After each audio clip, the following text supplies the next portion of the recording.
The Capital Market Authority report for Q4 2025 on the corrective investment schemes clearly indicates the investments that were made by the 756 billion that Kenyans had invested by the 31st of December 2025. It is interesting that the biggest chunk of that money was not invested in crypto, it was not invested in shares, neither was it invested in that high return platform that you are introduced to and a link was shared on your WhatsApp.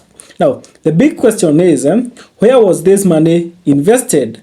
And as an individual, can you invest in these avenues? And what is the advantage of investing through a fund compared to investing as an individual? Let's talk.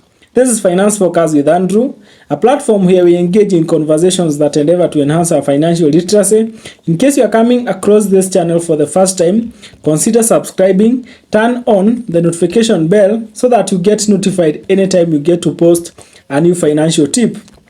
Now, once in a while, you might hear someone saying they don't want to invest in a money market fund. They don't want to invest in a special fund. They don't want to invest in a balanced fund. They want to do the investment by themselves.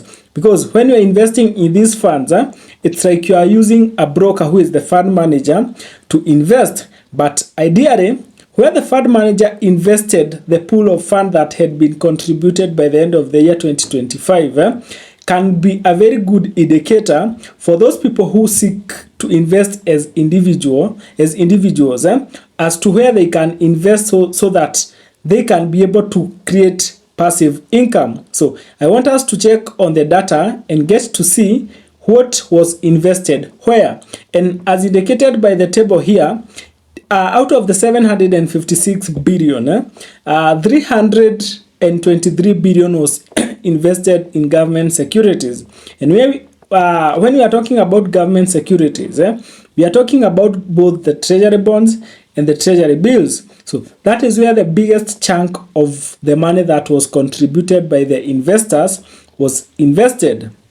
Now, what does this tell you? It tells you that if you want to create a passive income, one of the investments that you can consider is investing in government securities. And definitely a lot of people are doing that, especially at a period where investing in government securities is quite easy because the entire process is digital. By the introduction of the DAO CSD app, a majority of the people are able to invest directly into the government securities. But why would one consider using a fund other than going directly through the Central Bank of Kenya?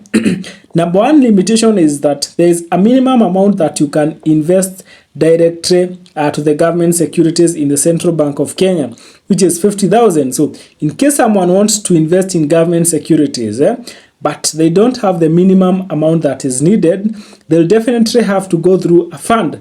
They will definitely have to go maybe go through a balanced fund, a fixed income fund, and such.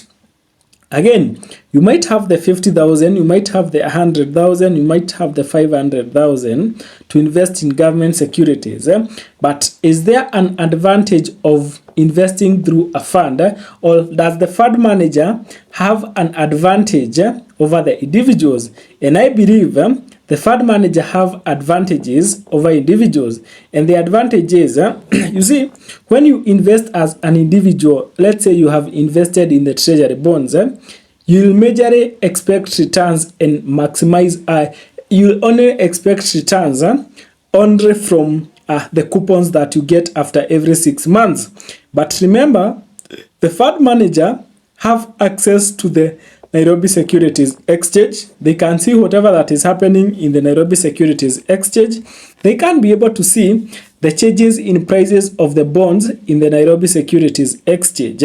And this means that other than the coupons that they get from the government securities investments, they can be able to take advantage of the capital gains, that is the changes in price of the treasury bonds, and sell bonds when their prices are high and be able to benefit from capital gains. And maybe they might be able to take more home than an individual who have invested directly in the Central Bank of Kenya will take home. So that is some of the advantages that the fund managers might have over the individual investor. So as far as we are talking about the same government securities, the fund managers might have some sort of advantage over the individual investors.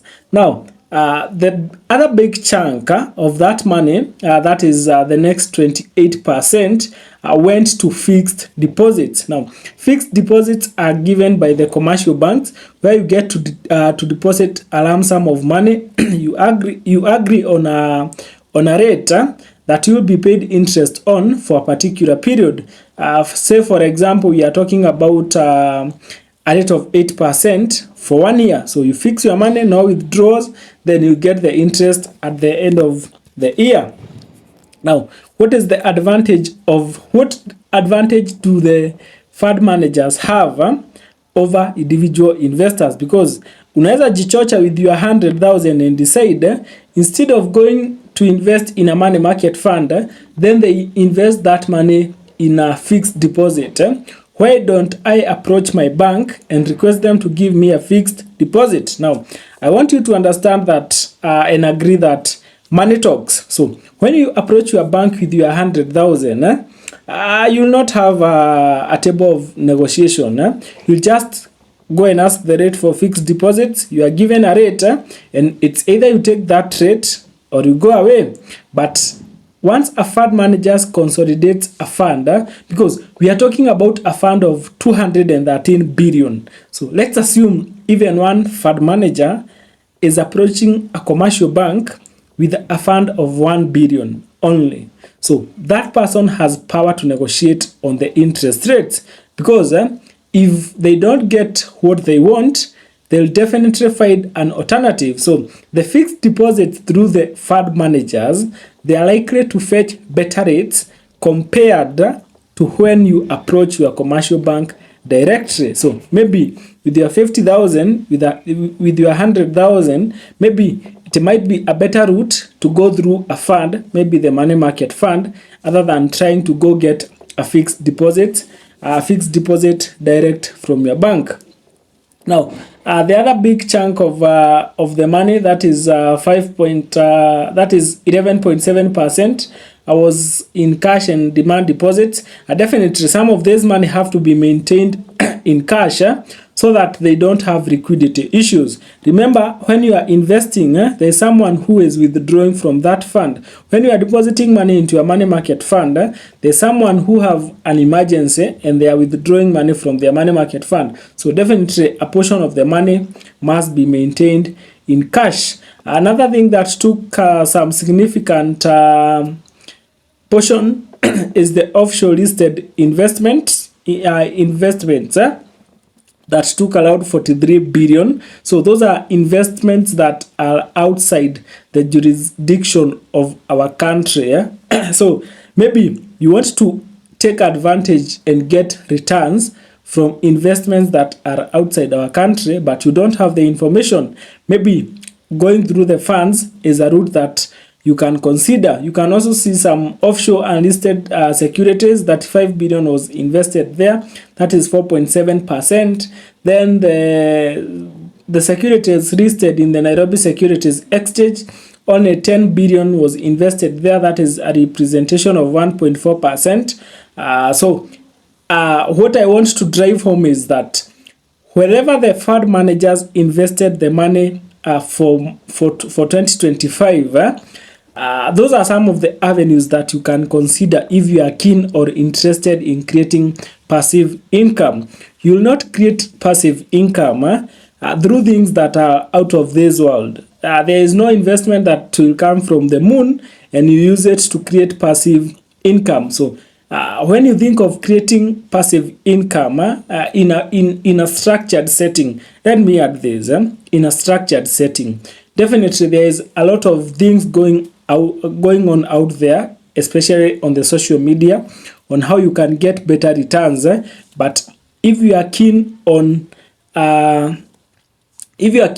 creating passive income in a structured setting, in a controlled setting, in a licensed settings, these are some of the options that you'll definitely consider, because this is what the experts are also considering. So have that in mind, and I would want us to engage in a conversation, and tell me, which option do you think is better? Investing directly on your behalf, like in government securities, in fixed deposits, or going through the funds, that is the money market funds, the special funds, the equity funds, the balance funds, and the fixed income funds. So tell me in the comment section, which option do you think is better? Doing it directly yourself or going through a fund?